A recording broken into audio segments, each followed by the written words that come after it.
Today is Tuesday, September 24th. Good morning from the Civic Media News Desk. I'm Joanne Krulotz. The Wisconsin Department of Ag, Trade, and Consumer Protection issued a public health alert for wild rice and cheddar brats and wild rice and cranberry brats produced by Maloney's Bologna in Durand. DADCAP says the alert is due to the product being misbranded and containing an undeclared allergen. The products contain wheat, a known food allergen, which wasn't declared on the product's label. The products were sold at Maloney's Bologna retail store on or before September 17th. DADCAP says no illnesses have been reported as a result of consuming the brats. Health officials are warning residents about an increased risk of rabies exposure as temperatures begin to cool down. As temperatures drop, animals like bats and skunks are more likely to start seeking shelter indoors. Residents should check their homes to make sure potentially infected animals can't find their way inside. If an animal does get inside of your home, you should try to capture the animal and contact your local health department for testing.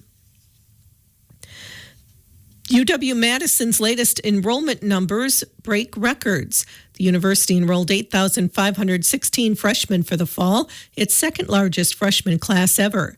UW-Madison also saw a record number of freshman applicants with 65,933, up 3.8% from last year.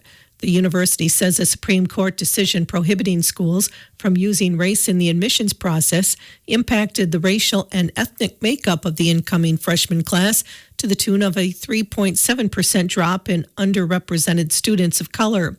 UW-Madison also saw a record for a total enrollment of 52,126, up almost 3% from 50,633 last year. Studies show more than half of college students across America have used artificial intelligence, and that's not necessarily a bad thing. Savannah Tomei Olson reports. At first, it seemed like people were really worried about students plagiarizing and using the work of platforms like ChatGPT. But employers are asking colleges to get students familiar with the technology. They say they need it in the workforce. Students enrolled at Wisconsin's technical colleges this fall may take a course where AI is the star of the classroom. Officials say it could help produce a more robust pipeline of workers in the Badger State.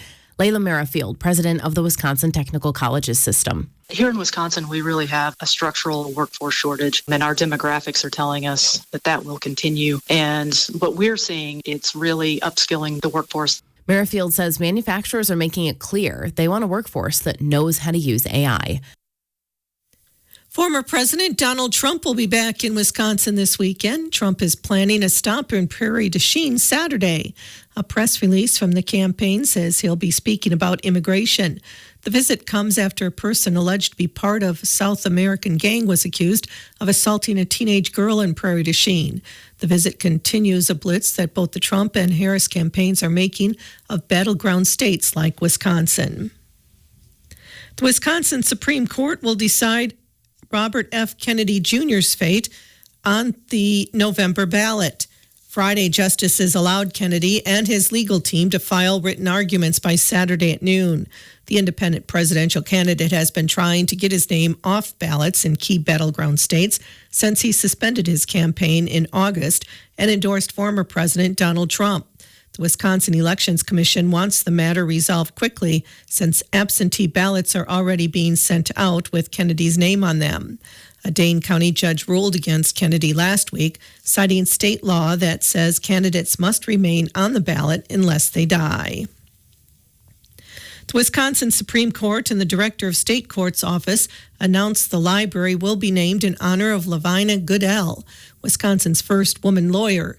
On June 17, 1874, Goodell became the first woman to practice law in Wisconsin, overcoming significant barriers and advocating for legislative changes that opened doors for future women to follow in her footsteps.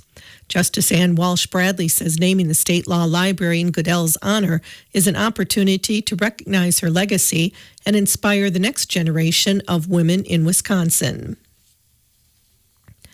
Forbes has named the best employers in Wisconsin. They survived 160,000 staffers across the country They surveyed 160,000 staffers across the country, and the best employer in Wisconsin is Costco, but number 2 is Quick Trip, which is headquartered in La Crosse. Rounding out the top 5 were Procter & Gamble, Acuity Insurance based in Sheboygan, and Bank of America. Forbes says the 6th best employer in the state is UW-Madison. 5 outstanding alumni will be honored by the UW Richland Alumni Association during their fall brunch on Saturday, October 5th. Being honored this year are Janet Goplin-Kinney from the class of 67. Janet graduated from Blue River High School in 65 and attended Richland County Teachers College from 65 to 67. She went on to UW-Platteville and earned a bachelor's degree in education. After earning her degree, Janet became an elementary teacher at the Riverdale School District, where she taught for 8 years. Tom Simonson was in the last class to graduate from Richland County Normal School in the spring of 67. He started his teaching career in the River Valley School District, where he taught until November 1968 when he was drafted. After serving his country in 1970, Tom continued educational academic career. He received his bachelor's degree from UW-Platteville, master's degree from UW-Madison, and educational specialist in administration degree from UW-Milwaukee. He went on to become a middle school teacher for 12 years, a middle school principal for another 12 years, and a district administrator for 3 different school districts for 19 years. Marie Sue Bethke graduated from Richland Center High School in 1974 and then attended UW-Richland, where she earned her associate's degree in the spring of 1976. She then transferred to UW-Platteville, where she graduated with a bachelor's degree from the School of Education with a double major in English and psychology. Marie Sue earned her master's degree in secondary education in 1991 from the Breadloaf School of Education. She taught high school English at Boscobel High School for 32 years, where she also coached its forensic teams and co-directed school plays. Edward Povemacher graduated from Richland Center High School in 1978 and then attended UW-Richland, where he graduated in the spring of 79. Ed graduated magna cum laude with a BS in Business Administration from Viterbo in La Crosse. He started his career in Iowa and Texas before returning to Richland Center, where he worked for his father prior to taking over the family business, Pratt Freight and Trucking, where he still runs the business. Jonathan Yancey attended UW-Richland from 2015 to 17. He went on to earn his Bachelor of Science in Business Administration, emphasis finance. He also earned a Master of Science in Organizational Change Leadership, Project Management. Jonathan is currently Chief Executive Officer for Yancey Business Consulting, LLC. He also has been a business transformation consultant for Summit Credit Union, change management consultant for Baker Tilly, a business systems analyst for TDS, and a change management project manager for Heartland Financial. This year's celebration will be held at the Phoenix Center on Saturday, October 5th, with registration at 10:30 and the program at 11. Members of the classes of 1954, 64, 74, 84, 94, 2004, and 2014 will also be recognized. Friends and family are encouraged to join the celebration. Pre-registration is required. Deadline to register is September 26th. Please contact Kathy Granger by phone at 608-489-3629 or email at fairladykkg@yahoo.com to make your reservation. Tonight is your opportunity to be heard. All Richland County residents are invited to a special meeting to speak up about your concerns facing the county, which may include the cybersecurity incident, Pine Valley, or any other topic.